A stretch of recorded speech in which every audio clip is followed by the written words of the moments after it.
Otto von Bismarck knew something about the nature of government, and he said there's two things you don't want to see being made: laws and sausages. Well, as patriots, we want to know what goes into our laws, and we want to know what goes into our food.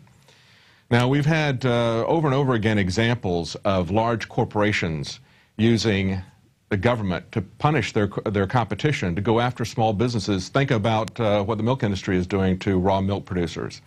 And we've seen them use the government to protect them and even to lie. Look at the food labels and how they are blatantly lying on the food labels and not telling people about the presence of genetically modified food and what you're buying. But we've never seen anything more blatant and more dangerous than the Monsanto Protection Act.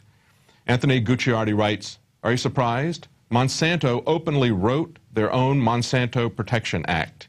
He said, "It should come as no surprise to many of you to find out that Monsanto actually authored the wording of its own Monsanto Protection Act, hidden in the recently passed and signed Continuing Resolution Spending Bill." He says, "Monsanto is now immune from federal courts regarding any suspension or action on their crops that have been deemed to be dangerous to the people or in the environment." And here's what that means. He says, theoretically, 1 million studies could find that Monsanto's latest creation was causing a massive cancer wave. And under this law, Monsanto could continue to peddle the crop to the public. Now, in spite of the fact that an activist organization called Food Democracy Now! At the last minute was able to get 250,000 signatures on a petition to Obama to try to stop this, Obama signed it anyway. And in this article and another article from Mike Adams, we look at exactly how this happened. In this article, he focuses on Senator Blunt, who is from Missouri. He's a Republican from Missouri, and he's the one who actually wrote the bill most blatantly. But we also have, this is a bipartisan criminal action. Not only did it involve Obama, but it also involved Barbara McCluskey, a Democrat senator. As Mike Adams points out, and Obama betrays America yet again by signing the Monsanto Protection Act into law. He says that in this hidden backroom deal, Senator McCluskey turned her back on the consumer, environmental, and farmer protection in favor of corporate welfare for biotech companies such as Monsanto. That's a quote in the article from Andrew Kimbrell, Executive Director of the Center for Food Safety. Now, this new law, as he says, automatically it forces the USDA, U.S. Department of Agriculture, to automatically approve all GMO planting permits sought by Monsanto and other biotech firms, effectively granting Monsanto dominion over the U.S. government. This is, by its very definition, fascism.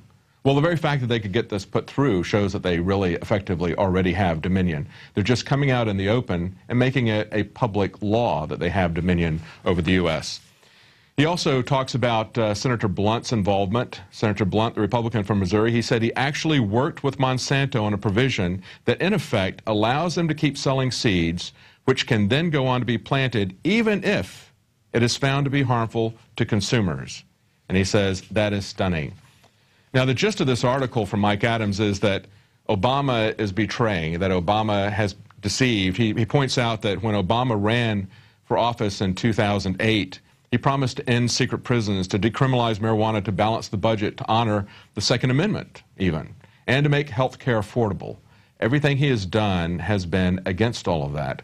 And he points out that Alex was severely criticized in 2009 when he said these are fraudulent promises, and it's pretty obvious that they're fraudulent promises. And the name of the documentary was The Obama Deception. And now we see 4 years later just how spot on Alex's documentary was. Visit Infowars.com and PrisonPlanet.com. When you're on the site, you can also tune in 24 hours a day to my daily radio broadcast. There's also a free iPhone app to listen to the syndicated radio show when and where you want.